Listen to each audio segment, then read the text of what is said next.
एक सवाल। तुम ज्यादा कब सोचते हो? जब कुछ गलत होने का डर होता है, जब परिणाम तुम्हारे हाथ में नहीं होता, जब तुम नियंत्रण खोते हो। यही मूल कारण है परिणाम से आसक्ति। भगवत गीता ने यह बात 5000 साल पहले कह दी थी, और आज विज्ञान भी यही कह रहा है।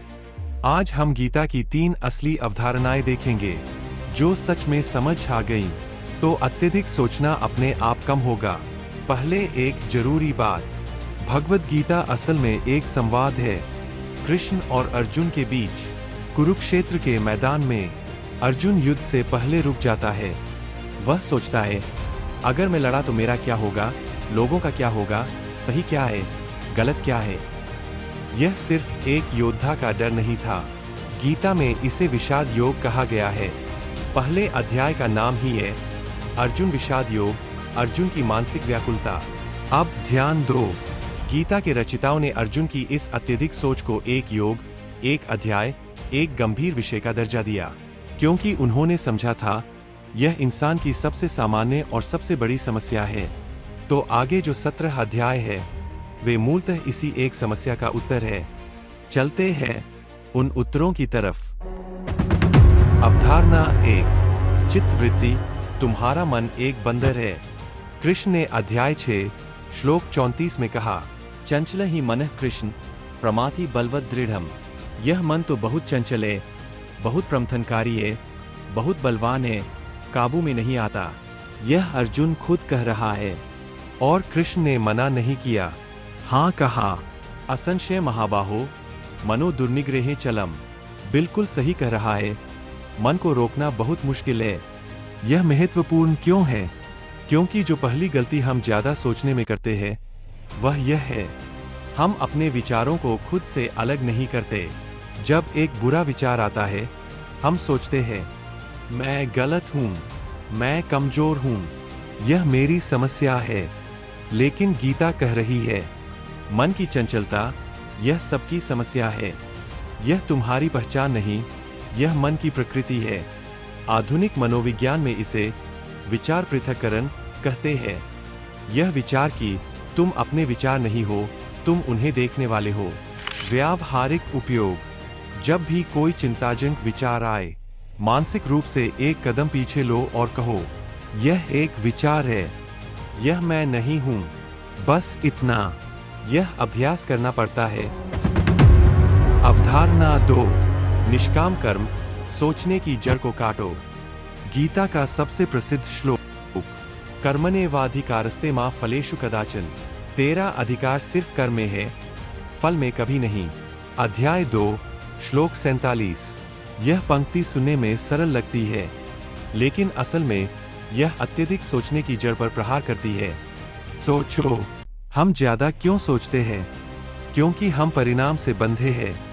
अगर यह नहीं हुआ तो, अगर लोग यह सोचे तो, अगर असफल हो गया तो, ये सारे अगर परिणाम की चिंता से है। कृष्ण कह रहे हैं, यह चिंता इसलिए होती है क्योंकि तुम परिणाम को अपना मानते हो। लेकिन सच यह है, परिणाम काफी हद तक तुम्हारे नियंत्रण में नहीं है। तुम्हारे नियंत्रण में है तैयारी, मेहनत, निर्णय, कार्य। परिणाम में योगदान करते हैं समय, परिस्थिति, दूसरे लोग, संयोग। तो जब तुम परिणाम पर ध्यान देते हो, तुम असल में उन चीजों पर ध्यान दे रहे हो जो तुम्हारे हाथ में है ही नहीं। और उससे चिंता नहीं आएगी तो क्या आएगा? इसमें एक और परत है। गीता कहती है, निष्काम कर्म का अर्थ है कर्म करो बिना काम, बिना स्वार्थी इच्छा के। इसका अर्थ त्याग नहीं है, यह एक मानसिक अवस्था है। जब तुम किसी काम में सच्चाई से लगे हो, परिणाम की चिंता छोड़ सिर्फ काम पर हो, उस अवस्था में चिंता नहीं होती। यह अवस्था हम तब अनुभव करते हैं जब हम किसी चीज में सच्चाई से आनंद लेते हैं। इसे आजकल फ्लो स्टेट कहते हैं। गीता ने इसे हजारों साल पहले बता दिया था। व्यावहारिक उपयोग, हर काम से पहले एक सवाल पूछो, अगर परिणाम तय न हो तो भी क्या मैं यह करूंगा? अगर हाँ तो करो पूरी तरह, अगर नहीं तो ईमानदारी से समझो कि तुम क्या चाहते हो और क्यों। अवधारणा 3 है स्थित प्रज्ञ वह इंसान जो ज्यादा नहीं सोचता।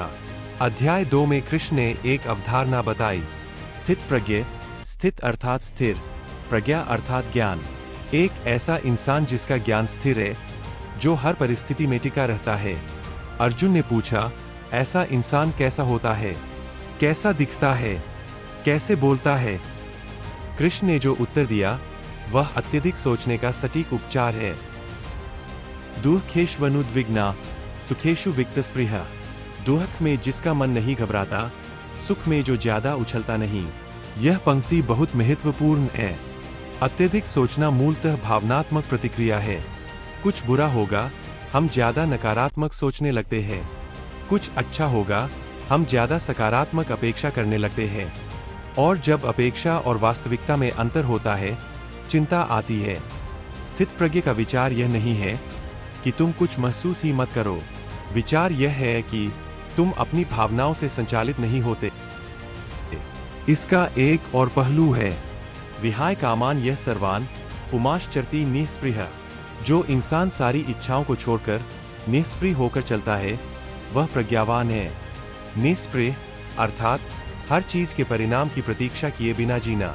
यह स्टोइसिज्म से मिलता जुलता है। मार्कस ऑरेलियस ने भी यही कहा था। यह बौद्ध धर्म की अनासक्ति से भी मिलता है। लेकिन गीता की बात अलग है। गीता कह रही है, परिणाम का त्याग, कर्म का नहीं। काम करो पूरी शक्ति से, बस अपनी पहचान, अपना अहंकार परिणाम से मत जोड़ो। व्यावहारिक उपयोग। एक छोटा प्रयोग करो। आज कोई एक काम करो, बिना किसी को बताए, बिना कोई पहचान लिए।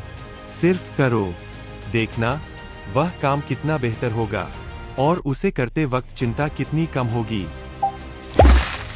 अब देखते हैं यह वास्तव में काम क्यों करता है। अब एक ईमानदार बात, गीता पढ़ना या यह वीडियो देखना अत्यधिक सोचना बंद नहीं करेगा। गीता खुद कहती है, योगः कर्मसु कौशलम। योग कर्म में कुशलता है। अर्थात ये अवधारणाएं अभ्यास में है, सिद्धांत में नहीं। तो जो 3 बातें आज देखीं, पहली, अपने विचारों को खुद से अलग देखो रोज। दूसरी, सिर्फ कर्म पर ध्यान दो, परिणाम पर नहीं, हर बार। तीसरी, अपनी पहचान को परिणाम से मत जोड़ो, एक एक चीज से। ये सरल लग रही है भी, लेकिन इन्हें वास्तव में करना वह मुश्किल है। और वही करना जब मुश्किल लगे, वही गीता है। भगवद गीता 700 श्लोक। एक इंसान के मन को समझने की आज तक की सबसे ईमानदार कोशिश। जो अवधारणाएं आज बताईं, चित्तवृत्ति, निष्काम कर्म, स्थित प्रज्ञ, ये सिर्फ शब्द नहीं हैं। यह एक व्यवस्था है जो वास्तव में काम करती है। अगर तुम करना चाहो, कमेंट में बताओ इन तीनों में से कौन सी अवधारणा तुम्हें सबसे ज्यादा प्रासंगिक लगी और क्यों। अगली बार एक और अवधारणा देखेंगे, गीता की ही।